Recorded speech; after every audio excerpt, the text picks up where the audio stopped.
It's hard to imagine how a single inanimate entity has come to revolutionize entire cultures and civilizations. With a global interconnected cyberculture, new generations are predisposed to the ideals and influences of a world saturated by technology in its various forms.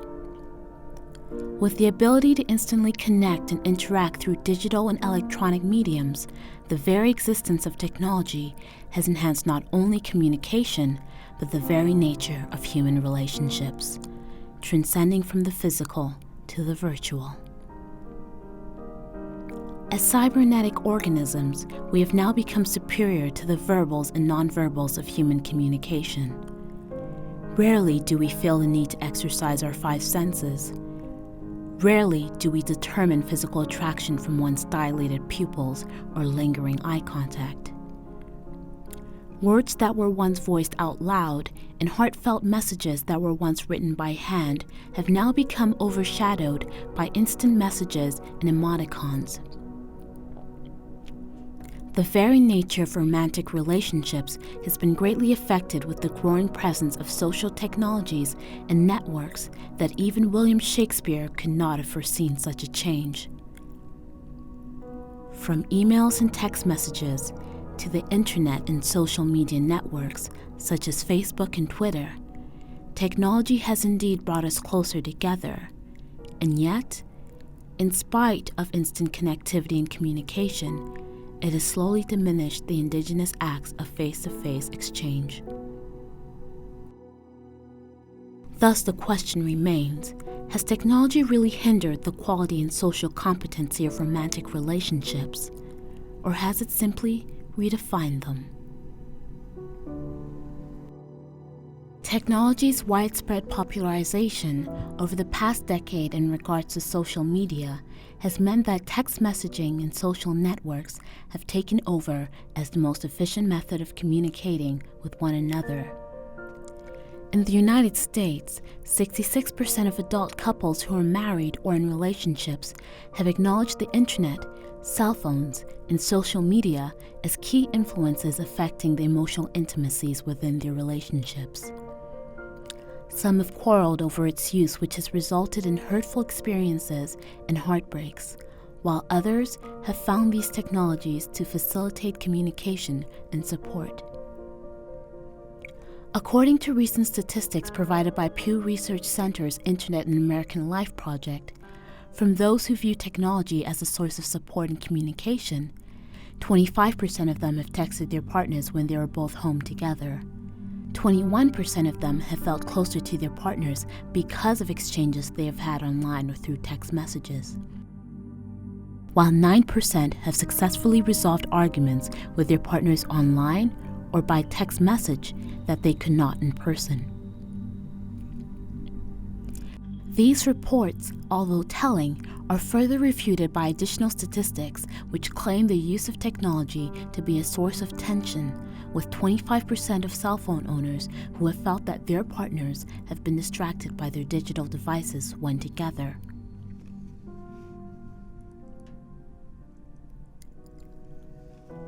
Although 85% of these respondents have agreed that these digital and social media tools have mostly been a positive force in their romantic circles, let's check in with Pastor Mark, who in addition to being the lead minister, also serves as a marriage counselor at Woodvale Pentecostal Church in Ottawa, Ontario.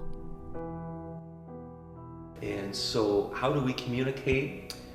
We get up, we think it's very key to express we love each other.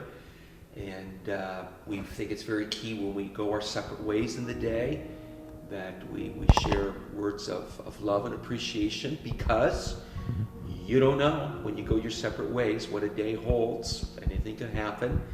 And then coming home, I try to decompress before I come back in the house so I'm not bringing all the stress and pressure.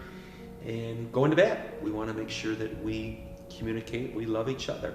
We take time every day after supper, about 20 minutes just to reconnect, catch up on our day, and that's a very key moment as we're drinking tea or coffee to face-to-face communication.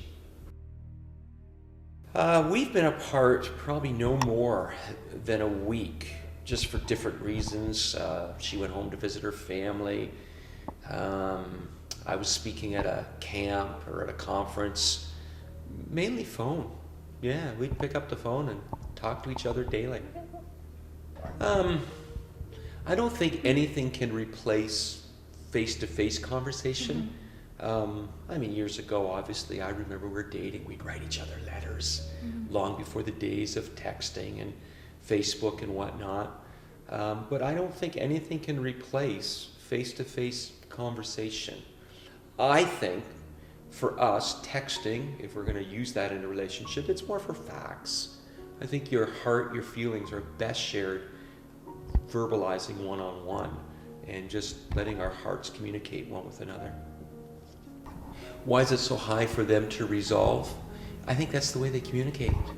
There's a generation that they're so communicating through texting, through texting, Facebook, the social media is their way of communicating one with another. I'm of a generation, obviously, that wasn't raised on that. It's hard for my generation to see that's how you solve your issues. Yeah, it's a generational thing. Greater cell phone usage among individuals with a romantic partner was associated with more love and commitment and decreased relationship uncertainty. Yeah, I could see some of that. Like, the truth of the matter is you're not with your spouse all day for most of us. So I try every day just to call my wife. And often it's my cell phone as I'm driving to an appointment. Hey babe, how you doing? Love you. How goes your day? Versus no communication during the day. I think it's a builder, an enhancer in your relationship to take advantage of that moment. Of course, some will do that via text. I'm still trying to sort out how you solve your issues via texting, but that's generational. So if you're constantly texting someone and always being like, they're always a text away, does that affect how often you miss them? Or like, I don't know. That's why I asked you to repeat it. I don't have a strong context on that. I'm sure there's some couples that they're texting constantly with each other during the day. It's not wrong to have lots of contact. I think that's good. I think it's healthy. I just don't think social networking technology should be a replacement for face-to-face conversation. I don't think anything should replace that. I think we should, in our relationship, be able to have that opportunity to face-to-face dialogue. Nothing in my mind can replace that, because tone is lost. Right? When you're typing something, texting something, tone is lost. And it's more difficult to really express how you feel. Again, we use phone for that during the day. Hey, love you. Now, if my wife was texting and she's getting close to doing it, I would certainly send her an occasional text. Hey, babe, love you. How goes your day? But we would never use that as a replacement for face-to-face. So I guess what I'm trying to sort through in my wording is I think there's a generation that views communication differently. My concern is the generation that's so into technology will lose the ability of face-to-face communication, i.e. you're sitting in the house, you're one room apart. Instead of going in and talking to the person, that's all you do. You know, or the bigger concern is someone's in a room and they're on the computer the whole time, and technology is keeping them from dialogue with their significant other. I don't think that's healthy. I still think that old-fashioned face-to-face, heart-to-heart, nothing can replace it. Frequent visitors of the church, Juan Guilaine and Lucien Chouinard from La Salle, Montréal, who have been married for 65 years, might share a starkly different perspective on this novel lifestyle. Je m'appelle Guylaine Chouinard. J'ai 88 ans. Je suis retraitée et je suis mariée depuis 65 ans. Lucien Chouinard, J'ai 90 ans. Quand vous avez commencé à vous fréquenter, comment est-ce que vous communiquiez avec l'autre? C'était comment la communication? Je ne pourrais pas dire comment, dans un sens, c'est seulement qu'on se voyait une fois de temps en temps, à cause qu'on était étudiants à l'Institut biblique de Berry.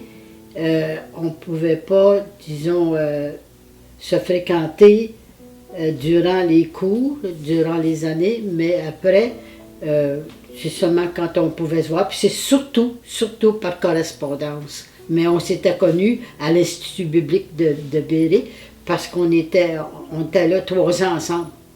Fait qu'on s'était connus là, puis ensuite, on faisait seulement correspondre par lettre. C'est comme ça disons qu'on s'est fréquenté.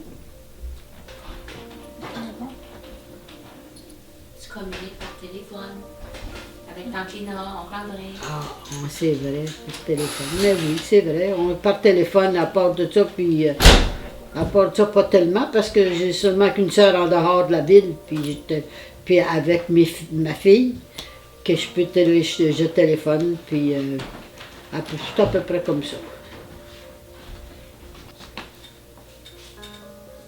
Bien, ça dépend. Il y a un bon côté, puis il y a un mauvais côté, disons. OK, disons que ça l'aide. Puis, mais de l'autre côté, c'est que si on se fie, par exemple, à l'ordinateur pour, disons, communiquer ensemble, bien, je trouve que pour moi, j'en ai pas, puis j'en veux pas. Et puis pour moi, je trouve que communiquer par ordinateur, c'est comme si je préférais, en tout cas, téléphoner, puis parce que j'entends la voix. Tandis que communiquer par ça, seulement par écrit surtout, là, pour moi, là, disons que je m'en servirai pas, en tout cas. Do you think that miscommunication using email or messaging is a problem? Ben, je connais pas rien de la chose tellement, fait que je peux pas vraiment répondre à la question. Okay. Do you think that email or social media could ever replace face-to-face conversations? Je peux seulement dire je suppose, parce que moi je m'en sers pas, fait que je suppose que moi je préfère toujours communiquer de personne à personne plutôt que d'avoir une chose semblable. Do you have internet at your house? No, I don't have any and I don't want any. Why don't you want the internet at your house? Pour moi, ben, je trouve pas l'utilité, en tout cas pour moi, là. Non, j'en trouve pas l'utilité. My name is Lucy Schweenard, and I am 59 years old. I grew up in a few places. Montreal until the age of 8, I guess. And then we were in northern Quebec, which would be a sanitaire for 1.5 years. Then most of my life was in Sherbrooke for growing up. And yeah, in Sherbrooke, Eastern Townships. Do you have internet at your house? At my house? Yeah. No, I don't. Why not? Because I don't want it. Can you expand on it? Sure. I spend 8 to 9 hours of my day facing this computer, and I have it up to here after that. With the computer, I do not want to know anything more about it. Once I'm done my work, I don't want to see another screen for the rest of the day. Do you think miscommunication is a big problem when using social media, instant messaging, and email? Miscommunication, yeah, definitely. When you're writing things, when it's in writing, I find that you have to expound on it a lot more to make it clearer. Sometimes you're communicating a sentence of some sort and people respond like, oh, well, no, this is not what I was looking for, or it's totally misinterpreted. Yeah, so, I find that if you're, for example, if you're talking on the phone concerning the same thing, the person can ask the questions, right? Oh, are you saying that this is this? No, that's not what I'm saying. I'm saying that you can make it clearer, unless you're taking a lot of time to think about it. Oh, is this how the way that it can be interpreted at the other end? What you're saying. Even if you're communicating things that aren't even, I'm not talking about personal things, just business matters, you know.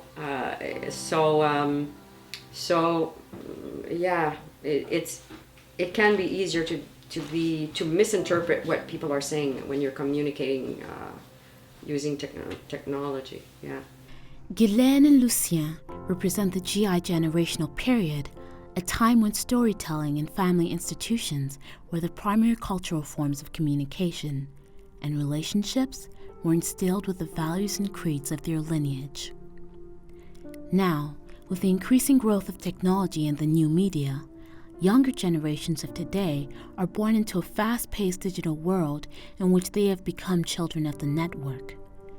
It is clear that the presence of technology has had a greater impact on younger generations who have been more predisposed to it. As seen in this 2013 survey, the majority of couples who've experienced minor and major impacts from the technologies are under the age of 30.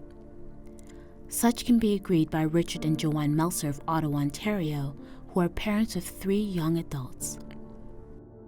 When you first started dating, describe how you communicated daily with each other. I wished I had bought stock in Bell Canada because it was really expensive talking long distance. Did you ever write letters to each other? Yes, We did, we did. but mostly phone, late at night because that was the cheapest part. What was the longest time apart, and how did you communicate? Actually, just before we got married, I lived in Toronto. It would be 7 months approximately. Yeah. I guess you started in January. Before we got married, and then when we commuted by phone And letters. and letters. A few.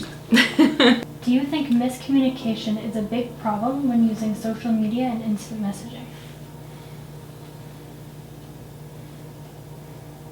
Somewhat, because it can lead to misunderstandings. If you're not clear, you can't clear it up right away if there's something that's sort of ambiguous. So if you don't clear things up immediately, it might be a problem. Whereas if you were communicating face to face, you would be able to clarify things right away. So it has the potential. And also the fact that you're communicating almost without seeing person's body language, the reaction, and also almost anonymously, because there is not that interaction between an individual. So you might say things that you wouldn't necessarily say in person, which is kind of a little dangerous. In your opinion, do you think technology or social media improves or hinders romantic relationships? Romantic relationships. I think in terms of, at least at the beginning of a relationship, it probably does not improve much, because you don't really get to know each other that well. I think you need to have the physical, like, eye contact, and I think you need that. Maybe later on in a relationship, in terms of romance, you could send a nice little text that says "I love you" with little, smiley faces or whatever. But and that's nice. That's a little something that you can put into your day. But at the beginning, I don't know. I don't think so. No, I don't think so either. I think that the personal contact has to be there. Otherwise, people just again say things that they know that they wouldn't necessarily say in person, or react not to clarify situations, or to get the kind of feedback that they need from a one-on-one personal interaction. Avoiding face-to-face confrontation affects relationships, and why is it so high in young adults? Well, it's possible. I think that the young adults have adapted communications in a different manner. From an aspect of the interaction, because they've never or haven't grown up with the reality of interaction, they don't expect it to be there on an online system. So maybe that way of resolving situations is good. Whereas older people like us, who tend to be more relational based, contact based, we expect that interaction, that emotion, that body language, and so when we don't see that in an online communication, it becomes very difficult, or to resolve issues or to just discuss things in general. And so I don't know, maybe young people are different today.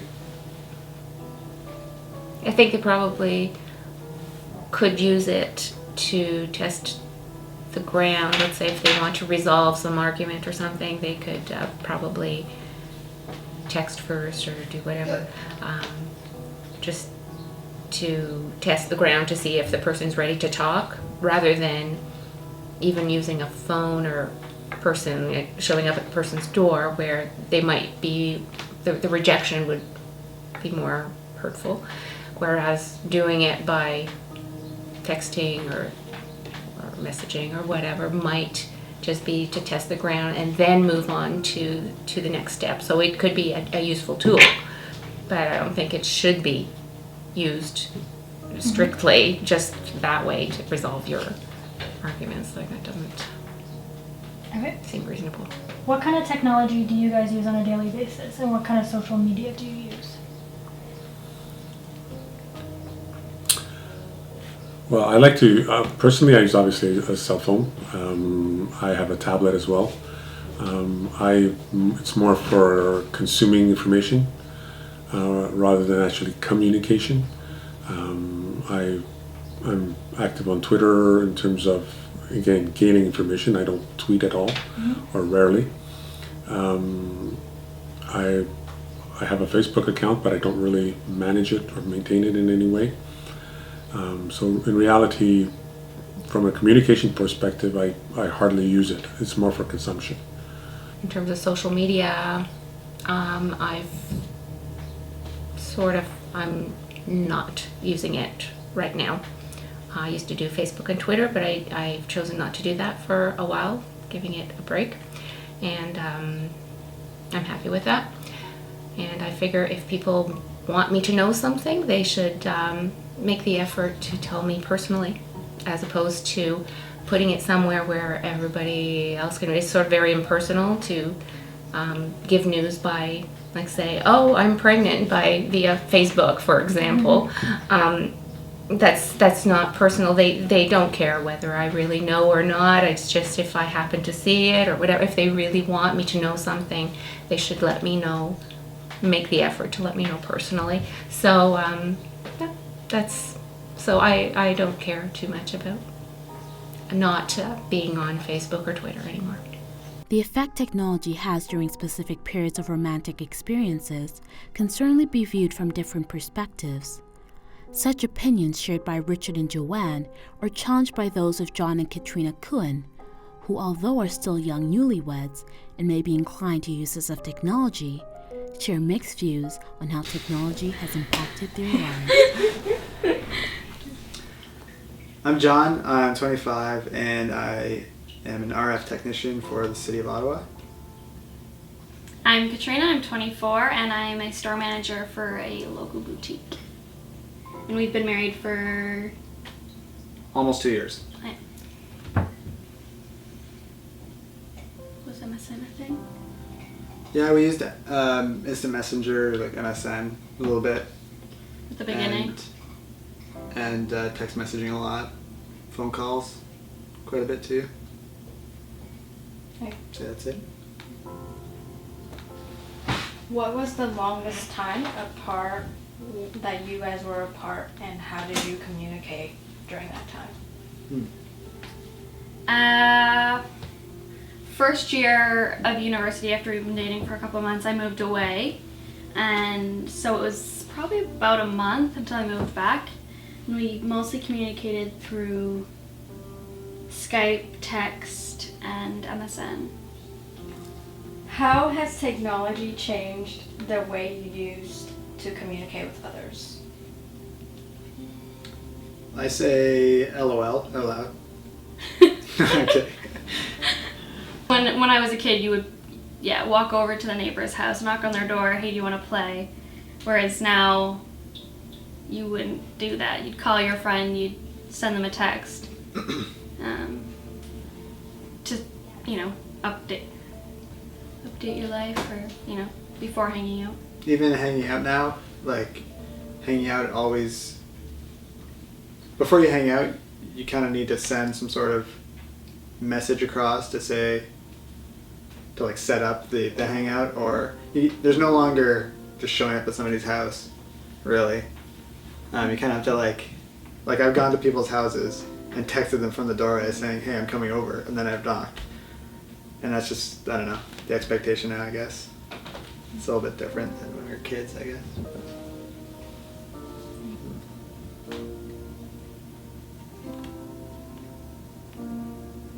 Can it change halfway through?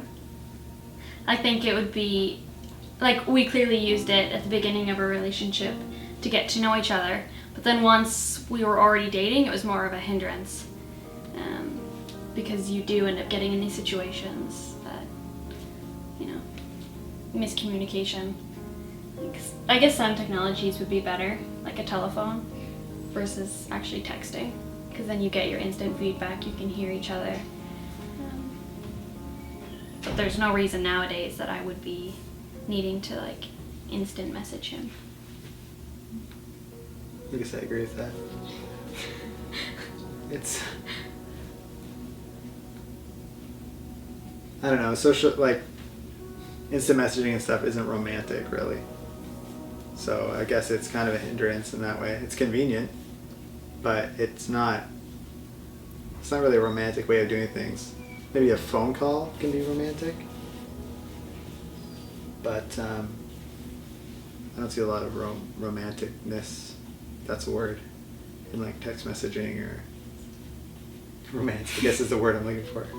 In text messaging or like instant messaging or anything like that, or social media. Have you found yourself using your phone or checking your email when spending time together? No. Yes. Yeah. Yeah, a lot. Even like on dates. We try not to, but... Especially when there's, like, data on the phone. If it's just a phone with texting and calling, it's not so bad. But if there's the World Wide Web. Yeah. It is certain that technology, without question, has reshaped the definition of love, romance, and sex throughout the decade. In many ways, this nuance has replaced traditional institutions as venues for pursuing and nurturing romance. Based on these research findings, we can be sure that technology can neither make nor ruin relationships. However, it has the certainty of changing them. This inanimate entity is unbiased in its makeup, and yet the importance we as a human populace place on it is what is sure to affect our relationships and social circles, for better or for worse. As Shakespeare would have predicted, love is blind and lovers cannot see the pretty follies that themselves commit.